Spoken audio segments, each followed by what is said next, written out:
Mbote na bino nyonso esika nyonso bino bozali bino bayeba so bolandaka biso na kati ya arche de la repentance topesi bino mbote nzambe aza na bino esika nyonso bino bozali mpe mbote lisusu epai na bino baye oyo bozili bakumba na bino na liboso mpona kolanda biso na arche de la repentance topesi bino mpe lisusu mbote tika tata nzambe aza na bino esika nyonso bino bozali lelo toye lisusu kosolola na bino ndenge tomesani kosolola ntango nyonso na makambo etali makambo ya nzambe nde tokosololaka ntango nyonso ntango nzambe apesi biso pema ya bomoi nde esengeli na biso tomeditaka na makambo na ye tomeka kosolola nango pamba te yango nde ezali susi ya bomoi na biso poso totali bayeho baleki biso na nyonso balali na mamorgue na bisika ya pasi ya ndenge na ndenge biso nzambe apesi biso opportunité ya komona mokolo ya lelo mpe na ntango oyo mpe tozala na nzoto kolongono esengeli na biso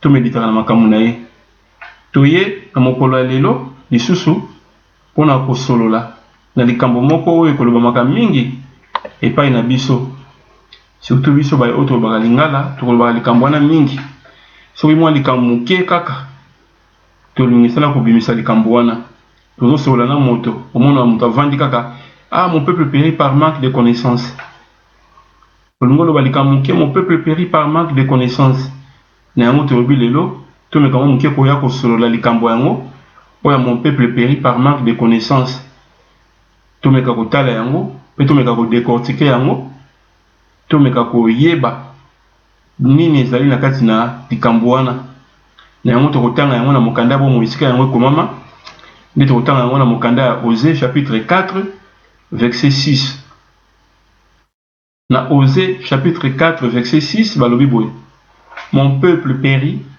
parce qu'il lui manque la connaissance. Puisque tu as rejeté la connaissance, je te rejeterai de mon sacerdoce. Comme tu as oublié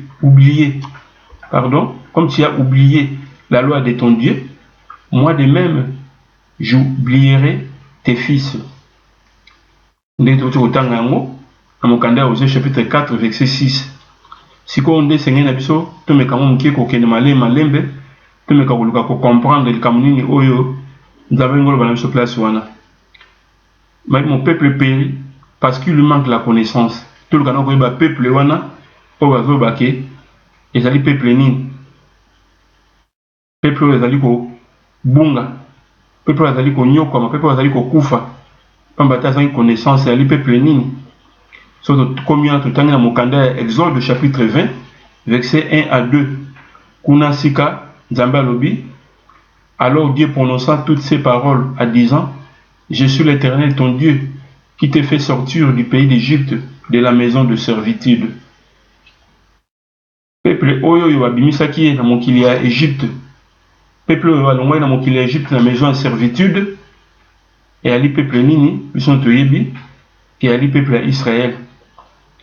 So tolobi ke biso toali ba Israélite ya libiso bato pe baza komi tuna ndenge nini biso moko susu tozala so na bowumbu na kati ya Afrique esika na biso moko susu na Égypte nde tolobaki toko expliquer yango malamu na mokolo ya leçon na yango o mokolo na ngona nekokeli biso te kasi na mwa moke tomeka mwa moke ko pesa mwa flash moke esenge na biso toyeba ete Égypte wana ekozalaka biso te.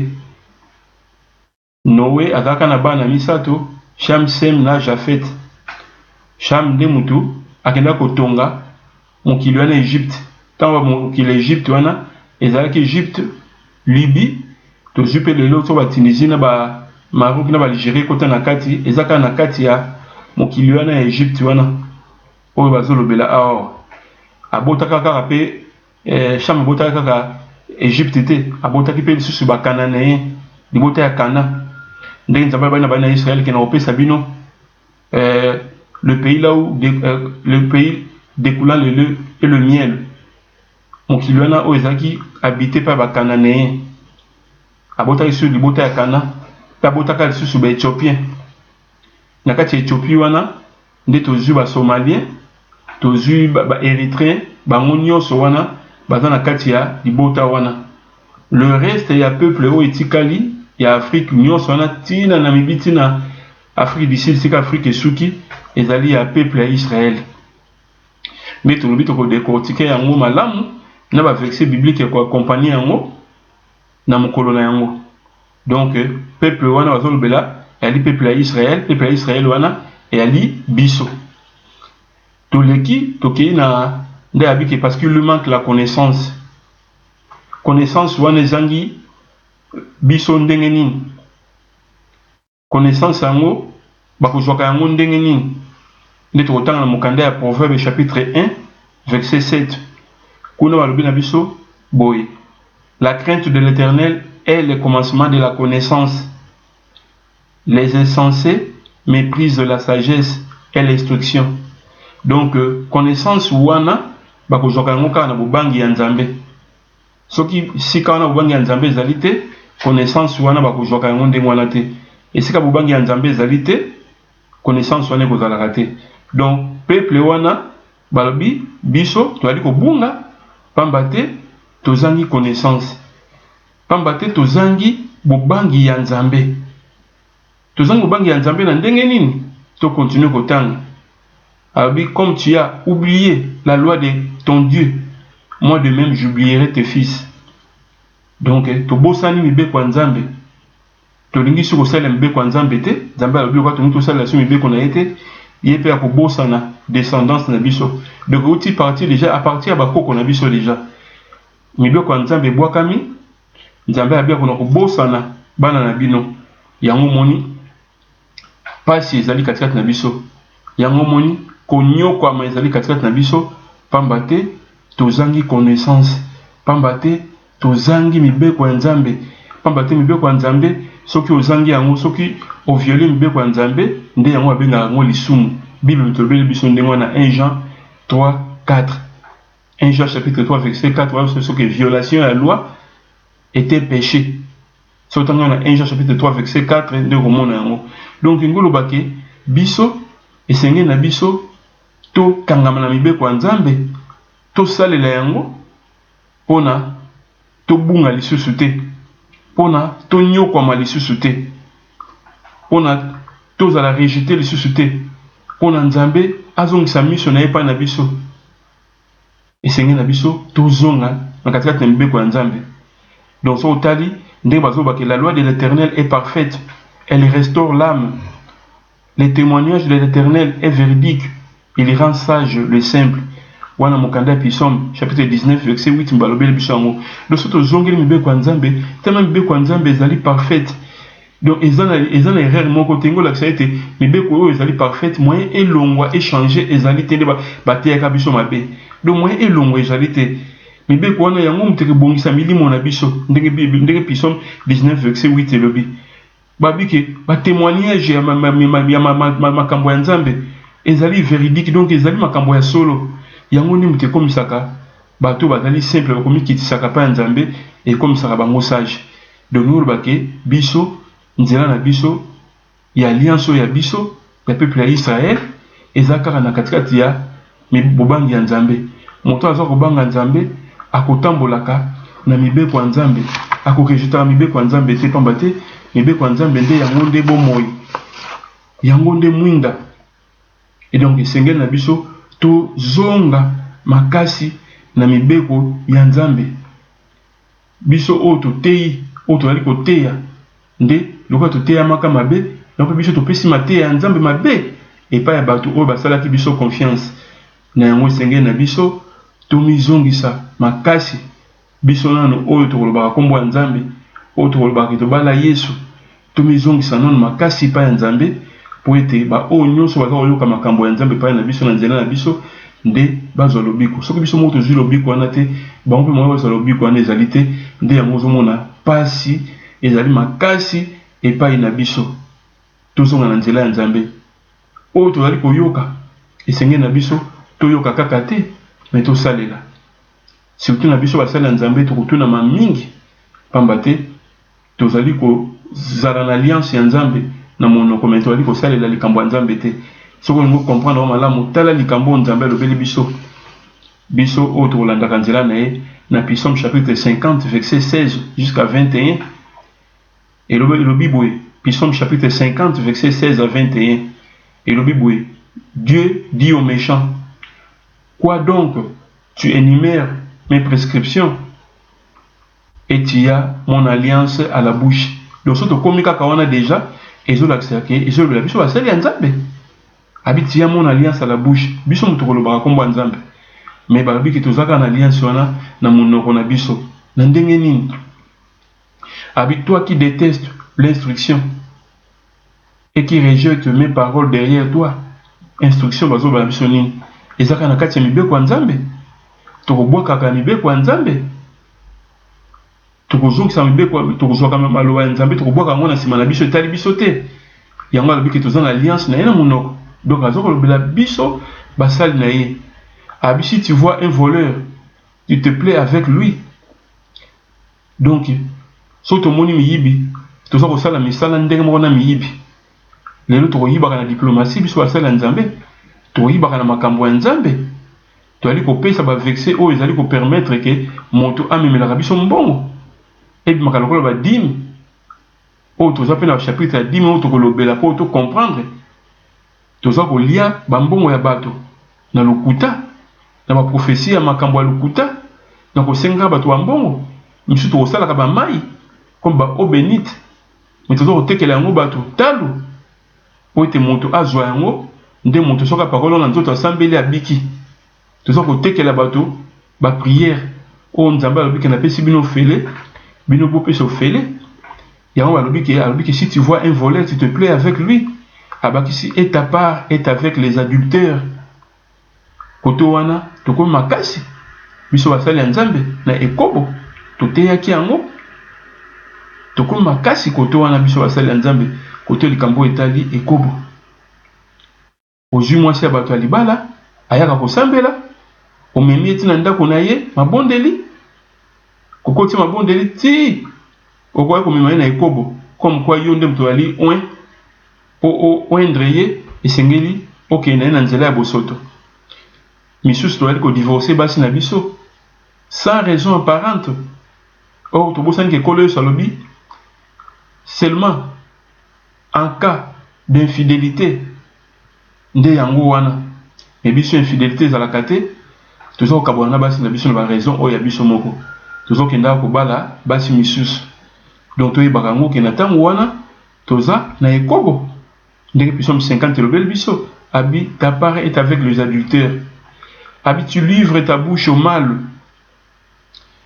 Tolingi ko utiliser maloba miso na biso na makambo mabe. Donc ko utiliser monoko na biso plutôt na makambo mabe. Ko loba makambo mabe basala nzambe ko leka na télévision ko swana ko fingana. Ba bêtise makambo mabe. Mosala nzambe monoko na ye sengelaki ebimisa maloba bo moyi.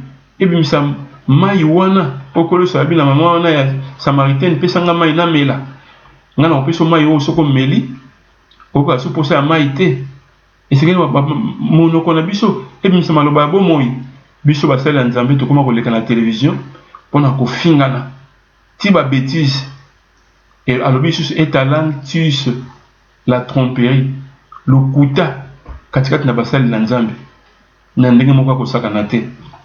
Le kuta makasi habititacier que tu parles contre ton frère, tu diffames le fils de ta mère.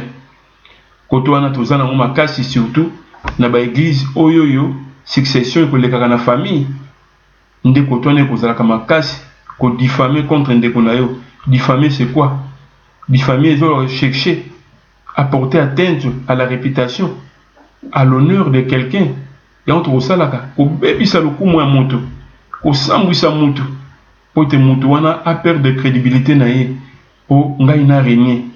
Yango tokosalaka et na verset 21 Nzambe alobi na Psaume 50 wana verset 21 yango alobi voilà ce que tu as fait et je me suis tué. Donc Nzambe azali kotala biso nyonso toza kosala mais abakisi tu t'es imaginé que j'étais comme toi nde tokanisaka Nzambe azali lokola biso tomikomisa lokola biso ba Yesu asolo ndenge Bible elobi biso na Matthieu chapitre 24 verset 24 ils s'élèveront de faux Christ et de faux prophètes, ils feront des prodiges et des miracles au point de séduire s'il était possible même les élites. Moni ba faux Christ bakoya, ba faux prophète bakoya, boye bango ndenge nini na makambo nyonso totangi awa. Bakolinga makambo mokili, bakolinga mbongo, bakolinga kobo, bakolinga kuswana kufingana, bakolinga makambo nyonso mabe, bakoloba ke bango ndi bazali na Nzambe. Omoni mais biso ezali possible mais banga babungisa même ba oya solo soki ezali possible ngolo ba ete biso ko toza kolanda bato ndenge wana à moins que tozala inconscient mais soki tozi déjà conscience connaissance to ali ko lakisa to komi ko yeba likambo ya Nzambe so to ali ko kangama na nzela wana c'est que tozali babungi pamba te ya biso ezali possible même ba o bazali ba ili ba ko bunga donc biso ba o to ya ko yoka loba ya Nzambe na kati ya arche de la repentance pe na bisika nyonso o bali kolakisa biso obangi ya Nzambe kezali ebandela mayele esengeli na biso tozonga na nzela ya solo ya Nzambe tolanda moto te kasi nde tolanda nde mibeko ya Nzambe pamba te na mibeko ya Nzambe nde tokozala sio babungi te nde yango mo totangaki na mokanda o totangaki semaine oyo tokoleka na mokanda ya Deutéronome chapitre 30 verset 15 à 19 ndenge Nzambe alobi yango tozo koloba pa na biso lelo peuple de Dieu peuple Congo tozo koloba et pas na biso ba africain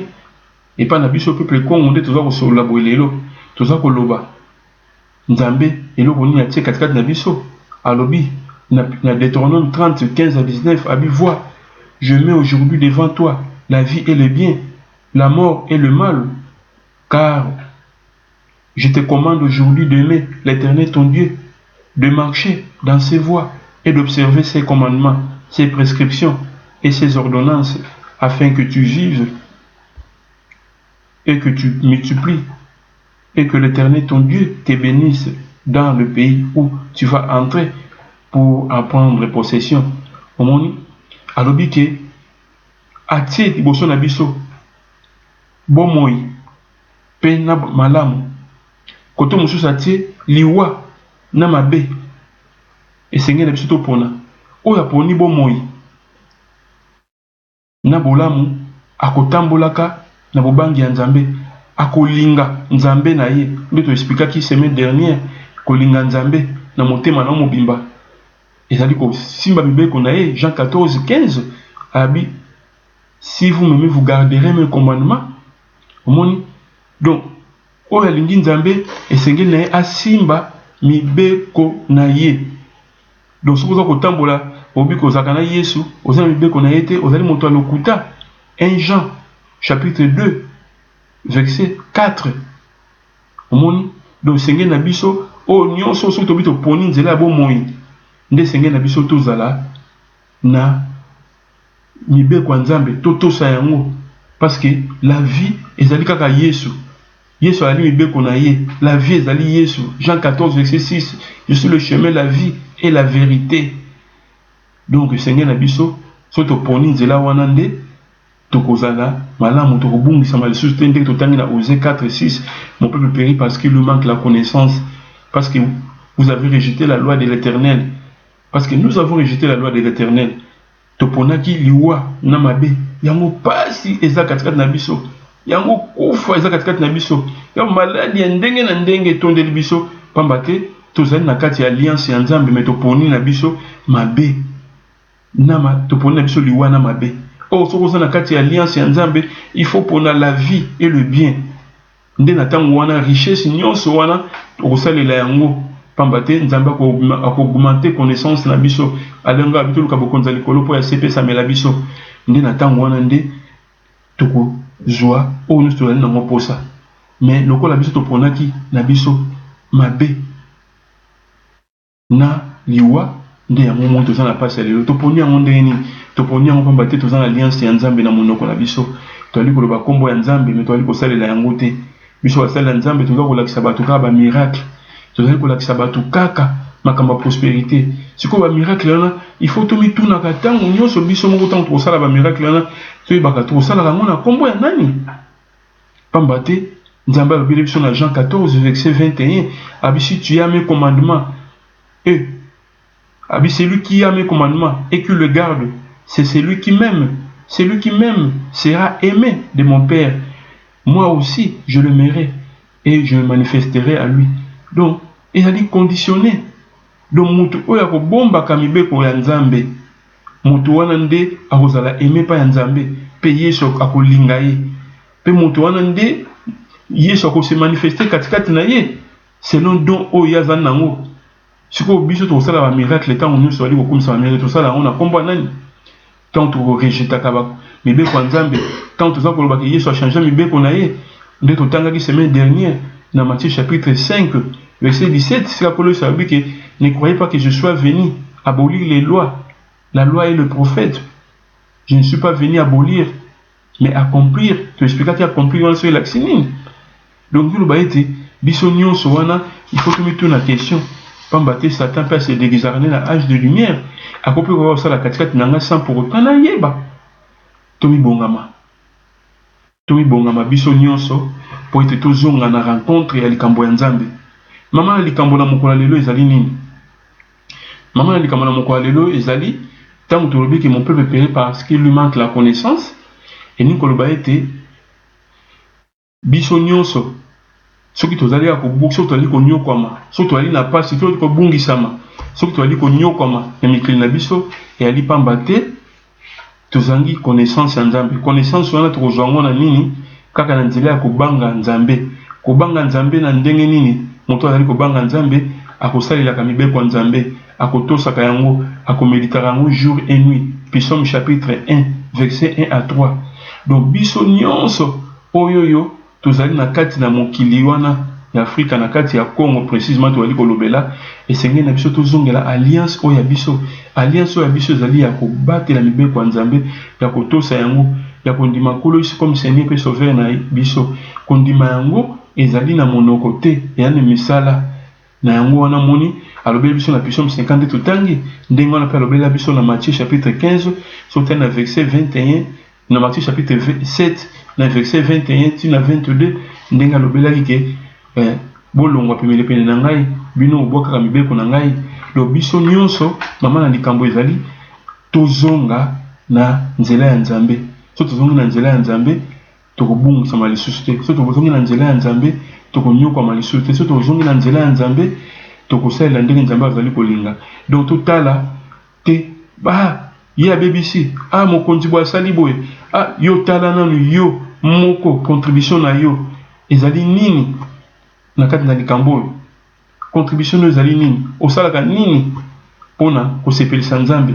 Osalaka nini pona obunga te? Osalaka nini po ete ozala détruit te? Tokanisa nanu yo moko na votala moto pamba te abile sali est individuel. So tozongi na niveau ya mboka ya Congo biso peuple tokanisa toteyaka likambo oyo ya Sodome na Gomorre ndenge Abraham koko na biso azalaka ko intercéder pona Sodome na Gomorre pa Nzambe. Tata Nzambe alobaki na Abraham soki ata 20 personnes ya malamu bamona na kati ya mboka wana Sodome na Gomorre tika ete mikili wana bikisama pona bango.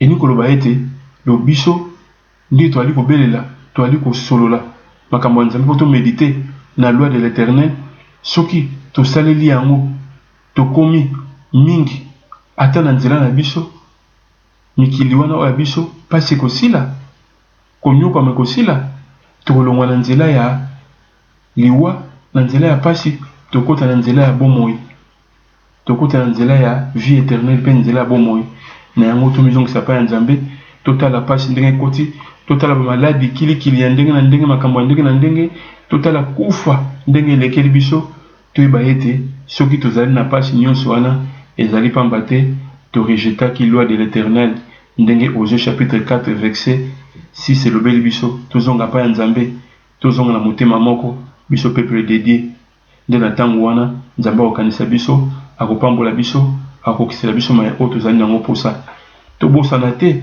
liloba na ye wana po alobaki epai ya badisiple na ye nde toali kosolola biso toali kozwa maloba wana esengeli na biso mpe tokende kopanza yango ndenge alobaki na Matthieu chapitre 28 verset 19 allez faites de toutes les nations mais des disciples baptisez-les au nom du Père du Fils du Saint-Esprit tika Nzambe abikisa biso. Merci.